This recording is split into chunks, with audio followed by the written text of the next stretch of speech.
समी साहब ने मुझे सिर्फ 2 मिनट दिया है बोलने के लिए, क्योंकि उनको पता है कि मेरे पास बहुत मवाद होता है बोलने के लिए, मगर आज ये तकरीब जो है सिर्फ समी साहब की है, इसलिए मैं सरेंडर कर रहा हूँ। और दूसरी बात ये है कि समी साहब जैसा मेरे पिछले कई सालों से मुझे साल याद नहीं आ रहा, मैं 30-35 साल हो गए हैं मैं समी साहब के साथ हूँ और जवान था, बुढ़ापे पे आ गया हूँ,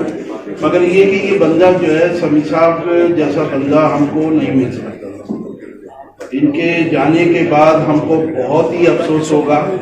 मगर ये कि हम परवरदिगार से दुआ करते रहते हैं इनकी सेहतयाबी के लिए। आज जो कमीशन हमारा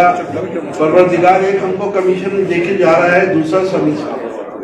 और किसी में ताकत नहीं है ये हमारा कमीशन, जो हमारा कारोबार बहुत गलत लाइन पे चल गया था, अब जो है ये हमको रोजी हमारी बेहतरीन हो गई है, हलाल हो गई है, और इसमें हमको समी साहब का बहुत बहुत शुक्रिया भी अदा करना चाहिए। बल्कि मैं रात को देर से सोया हूँ सिर्फ समी साहब की बातें सुन के कि ये बंदा जो है ना रुकेगा।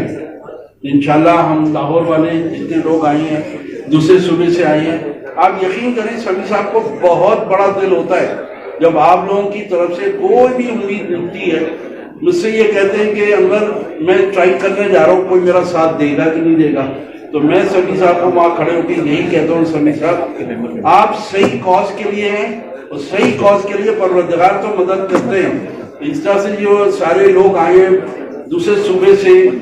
इन सब का भी बहुत बहुत शुक्रिया, और परवरदिगार आप सब लोगों को कामयाब करें और इसी तरीके से हम अपने कारोबार को मजीद बेहतर बनाएं जो अभी भी थोड़ा सा डिस्टर्ब है। तो हम सब आपके लिए मैं यही कहूँगा, समी साहब